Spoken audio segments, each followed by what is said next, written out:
You don't skimp out on it. Doesn't matter. I've had people tell me, you know what, take the cheaper option, this, don't do this, order parts from China, get it from AliExpress. I'm like, are you kidding me? Do you see the car that I'm driving right now?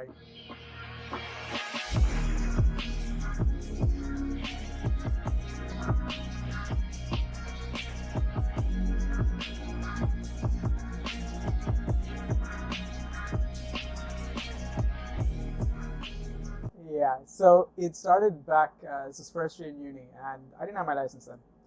But I had experience driving because I was in India doing a couple of internships, and dad's best friend, I called my uncle. He had a car, and he's like, listen, you want to drive? I'm like, you know I don't have a license, yet you're giving me the car? Your BMW 3 Series, brand new from the showroom. You'd be like, yeah, just take the keys and go for a spin. I'm like, you know what? Why not? Took it for a spin, had so much fun. It's India. I mean, you get to a certain point where the road is just not a road anymore. So that's when I initially just picked up the feeling of driving. And so first year in uni, we were going around. A couple of my friends had a car. Some of us didn't even have a license. And naturally, when somebody asks you, "Can you drive?" You're like, "Yeah," because you've driven, right? That means you can't drive. So they give you the keys and they don't question you. Like, you know what? Just drop me here. I don't want to drive. I don't feel like driving. And the thing about Dubai is it's mostly open roads, so you feel kind of confident that way. Where you know what? There's not a lot of people around you. It's okay. I mean, I'm not saying don't drive without a license. Definitely don't drive without a license. There's been too many incidents I've dealt with where people have gotten in trouble. It's a serious thing, but at the same time, yeah, it was a lot of fun. Not gonna lie. So that's initially how I started, and various amount of cars. I mean, I've driven things from Sentras, Micras, Rios to McLarens, Lambos, and it was a good experience. Um, but yeah, that's initially how the whole driving thing happened. Now, the first car that I owned, this CRV, was initially my dad's. And he'd been driving for a couple of years. He had bought it brand new back then. And when it was about time for him to leave and go back to Hong Kong, he's like, you know what, don't buy a new car. Stick with this one until you can afford something better. I'm like, you know what, okay. What he didn't know was what I was going to do to the car. So I think for the first couple of months, he thought I kept it stock. Furthest thing from stock I can imagine. When he came back and he saw the car after a couple of months, he's just like, what have you done to the car? And you get this look from your parents, like it's more about how much did you spend on the car rather than what did you do to the car. It became from your typical family CRV to your most riced out, racing looking JDM car. And not gonna lie, I didn't spend a lot of money. I had friends back then who had their garages and they were doing things pretty cheap. I did a couple of things myself because you pick up a lot of things from YouTube. How to install this, how to install that, how to modify this. Plenty of information out there. You just have to follow it and don't mess up. So yeah, no issues since I got the car, and eventually I sold it. It's still in the family. I gave it to my uncle. My uncle is now driving it.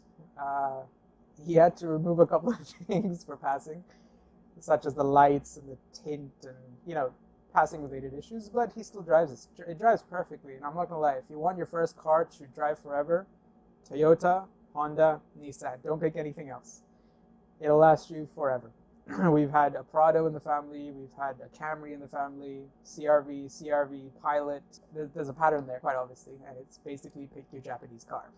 Well, I mean, I've definitely grown up in the sense that, you know what, when I had the car initially, obviously finances was an issue. So if I would spend on mods or whatever, it would be cheap, basic mods.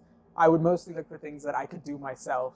But if it got very technical, then I would get, my friend's garage, my uncle's garage to do it. With this car, no compromise. I'm sorry, but when you own something, that you've invested in, when you've bought it with your own cash, and it's your baby now. It's not something that somebody's given to you. It's something you own. It represents you. You don't skimp out on it. Doesn't matter. I've had people tell me, you know what, take the cheaper option, this, don't do this, order parts from China, get it from AliExpress. I'm like, are you kidding me? Do you see the car that I'm driving right now? You really think any cheap plastic part is going to go into this? So that's definitely changed since owning that car and this car. And I've learned a lot of do's and don't do's. Nothing specifically law related, just, community-wise, like don't rice it out too much, don't add things that shouldn't be there, like a giant GT wing, don't add, fenders that shouldn't be there, hood scoops that shouldn't be there, things like that. So I mean, you grow up, right? You understand the difference between what you should be doing to your car, how it should be, rather than what everyone else is doing, so you should be doing the same thing. Yeah. So that's the difference. Yeah, the reason I went to UGR is just because, like I said, not a lot of people have heard it, first of all. Second of all, I checked out their work, and not a single Subaru. I think there was one Subaru, WRX STI, that had done it, but he had got valves or something, and it sounded awful. I was like, nah, I can't have this, I need free flowing. So, went to them, and I knew one of the guys there, and I had a friend who was a contact with these guys, so I got a discount. So the exhaust was from there, air intake was from them. Then slowly worked up to, I got a blow-off valve, I got a air oil separator, and then finally got the downpipe and the tube, officially make it a stage 2. So those are the mods to the engine. Then inside, just the gearbox has been changed. I've just got the short shifter adapter, bushings, and all that stuff, and a lot of decal stuff. So make everything that's silver into black or red. There's a lot of silver trim in that car. So the interiors of the car staying black and red. The exteriors, whatever I do. So again, coming back to decals, the exteriors, hood, grille, the mirrors, the wing at the back, all of those are now black with green accents.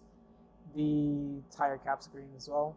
I've got the front lip, the rear diffuser, the rear spats. Those are installed as well. I'm getting side skirts soon, maybe. The reason I didn't go for carbon fiber is I knew if I was ending up going to like rack or something, which I did go about a month, 2 months back. 3 weekends in a row I went to rack. I don't know why. It was just, there was nothing else to do, and everyone's like, let's go to rack. I'm like, okay, cool. I noticed the road the first time. Second time I came, I told these guys, they've all got lowered, slammed cars. I'm like, look, you've got low cars. Trust me, you don't want to go. You'll scrape something, you'll break something. Nah, it's fine. I've been to rack. It can't be that bad. I'm like, you haven't been recently. We went, this is broken, that is broken, this is scraped, that is scraped. I'm like, did I not tell you? He's like, yeah, but you didn't tell me how bad. I'm like, really? Really? I told you this. And I have a 4-wheel drive. My car has not been lowered, so I can go through the gravel quite easily. And every time we hit a rough patch, they call me. We're on Zello. And they're messaging me. They're like, listen, slow down. I'm like, why do I need to slow down? I have the lifted car. I haven't done anything. I can go through these rocks. They're like, dude, just wait. So every 5-10 minutes, I'd cross, I'd wait, I'd cross, I'd wait, I'd cross until we get to the start of the mountain. And then it was just going, like there was no stopping there. But yeah, the reason I didn't get carbon fiber or anything on the outside is because I know situations like this, not that I can't afford to buy another one, I don't want to buy another one. It's just as simple as that. I don't want to keep buying things on the outside, which is the reason why I haven't put a lot of things fitted on the outside. I have this thing where I see a lot of people who've got like wings and decals in the car, things sticking out of their cars, and they don't stay there for long. Maybe after 6 months, like a nut or a bolt is missing, or one of the side fenders are gone, or the mirror cap is gone, half the wing is gone. I don't want myself in that position. One, because just again, you're spending money on useless things. So I didn't want to be in that situation. So plastic, wrap it, keep it as strong as possible, fortify it as much, and keep it on. And yeah, that sums it up for decal. I mean, yeah, I was planning to go for a full wrap.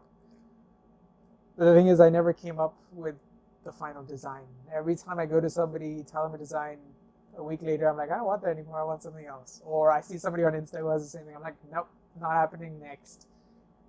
And like, it's something that'll take me a while to get to finalize, because I know once I get it, only I should have it. 1, 2, nobody else should have it. And 3, this will be with me for a very long time. I'm not one of those people that will wrap a different color every year or every couple of months. And so it's still going to take me a couple of months to decide. But yeah, the wrap is coming in for sure.